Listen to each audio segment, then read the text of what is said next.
Assalamualaikum warahmatullahi wabarakatuh.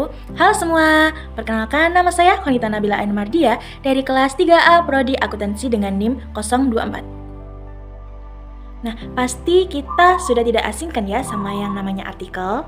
Mungkin dari beberapa orang itu ada yang sudah tahu, dan ada juga yang taunya itu hanya sekilas saja. Jadi, singkatnya artikel adalah tulisan atau karangan yang berisi fakta dan opini yang dibuat untuk dipublikasikan di media cetak maupun di media sosial. Nah, artikel ini itu dikategorikan menjadi 3 jenis. Yang pertama ada artikel penelitian, yang kedua ada artikel non-penelitian, dan yang terakhir ada artikel populer. Nah, pada video kali ini saya akan membahas tentang artikel non-penelitian. Jadi, apa sih artikel non-penelitian itu? Nah, artikel non-penelitian itu adalah tulisan yang mengacu pada artikel ilmiah yang bukan merupakan hasil dari penelitian. Jadi, artikel non-penelitian ini isinya bukan dari pengumpulan data seperti hasil wawancara atau observasi secara langsung, tetapi isinya itu berisi penjelasan teori atau opini yang berlandaskan pada sumber tertentu, tanpa menyajikan metode atau hasil dari penelitian secara langsung. Nah, artikel non-penelitian ini bertujuan untuk menjelaskan konsep, fenomena, isu, atau teori supaya pembaca itu punya gambaran yang lebih jelas. Nah, karakteristik utama dari artikel non-penelitian ini bersifat konseptual, fokus pada argumentasi, dan mengikuti format penulisan ilmiah yang telah ditetapkan, serta isinya analitis dan bukan hasil dari penelitian lapangan. Lalu untuk struktur penulisan artikel non-penelitian ini, yang pertama ada judul. Untuk judul ini harus jelas dan berkisar antara 5-12 kata. Yang kedua ada nama penulis. Untuk nama penulis ini boleh diberi gelar akademik maupun tidak, dan biasanya itu dicantumkan juga nama lembaga serta alamat email si penulis. Yang ketiga yaitu ada abstrak dan kata kunci. Untuk abstrak ini biasanya bahasanya singkat, jelas, dan padat. Untuk penulisannya berkisar 100-200 kata. Nah, untuk kata kunci sendiri ini boleh berupa kata tunggal maupun gabungan kata. Nah, jumlah kata kuncinya biasanya berkisar 3-5 kata. Nah, selanjutnya yang keempat ada pendahuluan. Untuk pendahuluan ini berisikan latar belakang mengapa jurnal tersebut diangkat menjadi artikel. Nah, karena bersifat non-penelitian, maka perlu menggunakan bahasa yang menarik dan provokatif. Yang kelima ada pembahasan. Nah, untuk pembahasan ini berisi jawaban yang dimunculkan dalam pendahuluan. Yang keenam ada penutup. Nah, untuk penutup ini biasanya berisi kesimpulan dan saran yang dipaparkan oleh si penulis. Dan yang terakhir ada daftar pustaka atau daftar rujukan. Nah, daftar ini harus lengkap dan ditulis sesuai dengan pedoman jurnal ilmiah masing-masing lembaga. Nah, di sini saya akan mengambil contoh untuk artikel non-penelitian yang sudah saya buat, yaitu dengan judul Strategi Penyesuaian Psikologis Remaja Terhadap Tantangan Sosial di Era Digital. Nah, lalu setelah ada judul ini, di bawahnya itu ada nama lembaga si penulis dan dicantumkan juga alamat email si penulis tersebut. Selanjutnya kita masuk ke bagian abstrak. Perkembangan teknologi digital ini membawa perubahan besar dalam cara remaja berinteraksi dan memenuhi tuntutan sosial di sekitarnya. Lingkungan digital yang terbuka dan cepat seringkali menimbulkan tekanan seperti perbandingan diri, komentar negatif, dan tuntutan untuk selalu aktif di media sosial. Nah, artikel ini membahas strategi penyesuaian psikologis remaja yang dapat membantu remaja menghadapi tuntutan tersebut. Berdasarkan telaah literatur dan referensi akademik, terdapat beberapa strategi utama yang dapat dilakukan, yaitu peningkatan literasi digital, penguatan kemampuan mengelola emosi, pemanfaatan lingkungan digital, serta pengembangan identitas diri yang positif di lingkungan digital. Pembahasan ini menunjukkan bahwa psikologis yang baik dapat membantu remaja mengelola tekanan sosial dan membangun interaksi yang lebih sehat di era digital. Artikel ini juga menekankan pentingnya peran keluarga, sekolah, dan lingkungan proses penyesuaian tersebut. Nah, selanjutnya kita masuk ke bagian kata kunci. Untuk kata kunci ini saya memilih kata psikologis remaja, tantangan sosial, dan literasi digital. Nah, selanjutnya kita masuk ke bagian pendahuluan. Yang pertama ada latar belakang. Kemajuan teknologi digital telah mengubah hampir seluruh aspek kehidupan remaja masa kini. Interaksi yang dulu berlangsung secara langsung, kini berpindah ke era digital yang tanpa mengenal batas waktu, jarak, maupun privasi.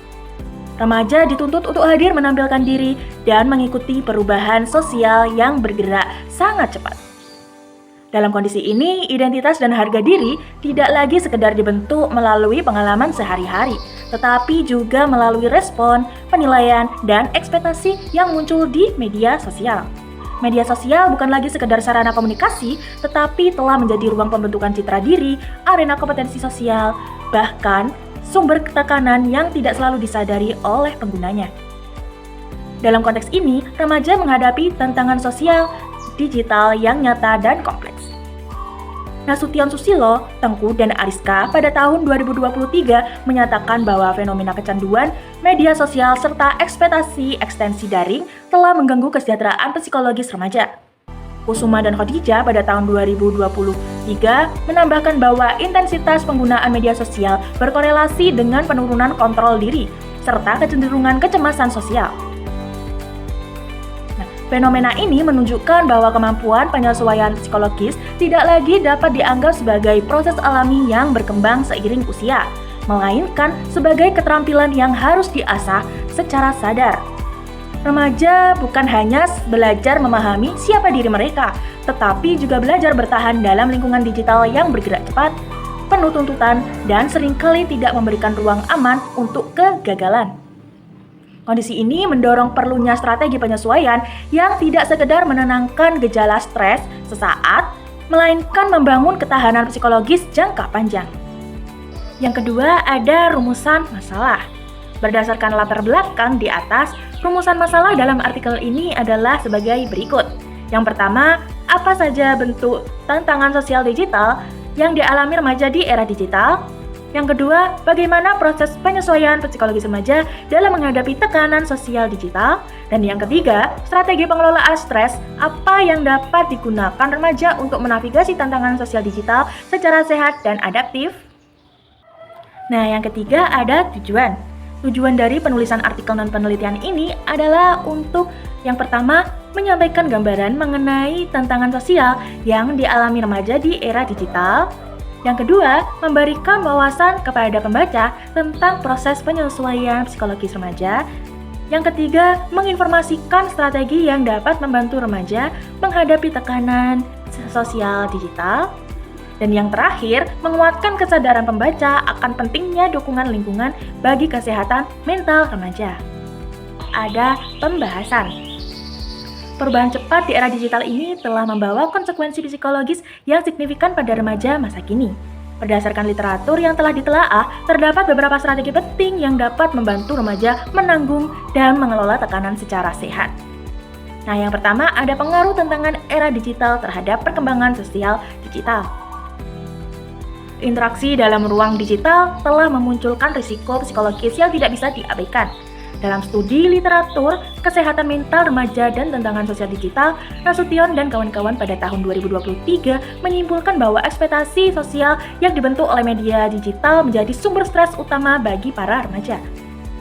Dalam konteks stres yang timbul karena media sosial, studi oleh Aidenia et al. Pada tahun 2023 juga relevan. Mereka menemukan bahwa terlalu sering menggunakan media sosial bisa menciptakan tekanan berupa kecemasan sosial dan lain sebagainya.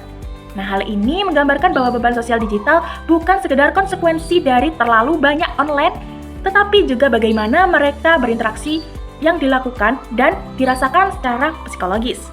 Nah, selain efek langsung pada individu, pengguna media sosial secara berlebihan juga dapat menghambat keseimbangan mental remaja. Ilat dan kawan-kawan pada tahun 2022 dalam jurnal Wahana Pendidikan menyebutkan bahwa kecanduan media sosial dan keterikatan emosional pada respon digital dapat menurunkan kualitas emosi dan meningkatkan perasaan kesepian sekaligus stres. Nah, yang kedua yaitu peran literasi digital dalam mendukung penyesuaian psikologis remaja. Salah satu strategi paling krusial untuk membantu remaja menghadapi tekanan sosial digital adalah literasi digital. Nah, literasi digital ini memungkinkan remaja memahami, mengevaluasi, dan merespon konten digital dengan cara yang lebih kritis dan bijak. Selanjutnya, dalam implementasi literasi digital dalam mendukung kesehatan mental siswa oleh Zahra, Putri, dan Rahman, pada tahun 2022 ditemukan bahwa siswa menengah atas dengan literasi digital yang lebih tinggi memungkinkan kemampuan untuk memilah informasi, berpikir kritis, dan mengendalikan reaksi emosional terhadap konten negatif. Dalam penelitian psikis pada tahun 2025, pendukung sosial dari keluarga disebut sebagai faktor utama untuk membantu remaja mengelola stres, terutama yang berkaitan dengan citra digital dan harapan sosial. Nah, komunikasi terbuka dengan orang tua, penerimaan terhadap kegagalan, serta validasi emosi menjadi bagian dari peran penting ini. Remaja perlu menyadari bahwa citra digital bukanlah salah satu cara dalam menampilkan identitas mereka. Selanjutnya, menurut Wulandari dan kawan-kawan, pada tahun 2023, remaja dapat menjaga kesehatan mental dengan memperkuat rasa percaya diri dari dalam, tidak hanya validasi eksternal di media sosial saja. Hal ini membantu mereka menghadapi komentar negatif, kritik, atau ekspektasi tinggi tanpa kehilangan jati diri. Selanjutnya, yang ketiga, strategi pengelolaan stres melalui dukungan sosial dalam menavigasi tantangan sosial digital. Nah, dukungan sosial merupakan salah satu faktor yang paling berpengaruh dalam membantu remaja menghadapi tekanan sosial dan emosional yang muncul akibat dinamika digital. Nah, kelibatan keluarga, teman sebaya, sekolah, serta komunitas berperan sebagai sumber kekuatan eksternal yang dapat memperkuat ketahanan psikologis remaja. Penelitian ini dilakukan oleh Solehah, Utami, dan Ayunita pada tahun 2025 menunjukkan bahwa remaja yang menerima dukungan emosional dari keluarga lebih mampu mengatur emosi, memahami diri, dan mengurangi dampak negatif dari interaksi digital. Nah, dukungan sosial tersebut mencakup komunikasi terbuka, validasi emosi, serta adanya ruang aman bagi remaja untuk membicarakan pengalaman negatif seperti cyberbullying atau komentar yang merendahkan di media sosial. Nah, selain dari keluarga, teman sebaya, sekolah memiliki peran besar dalam membantu ketahanan mental remaja. Nah, program sekolah yang mendorong komunikasi sehat, aktivitas kolaboratif, dan konseling juga terbukti dapat menurunkan tingkat kecemasan dan akademik. Dan maksudnya itu tekanan akademik ya teman-teman. Selanjutnya, adanya komunikasi keluarga yang terbuka, lingkungan teman sebaya, responsif, komunikasi yang suportif, serta akses pada layanan profesional remaja dapat mengembangkan penyesuaian psikologis yang stabil dan adaptif di tengah tekanan sosial era digital. Nah, selanjutnya masuk ke pembahasan, kita langsung ke bagian penutup. Adapun penutup yaitu kesimpulan dan saran. Nah, untuk kesimpulan pada artikel tersebut yaitu proses penyesuaian psikologis remaja di era digital merupakan tantangan yang kompleks karena mereka dihadapkan pada dinamika sosial yang berlangsung cepat dan terus berubah.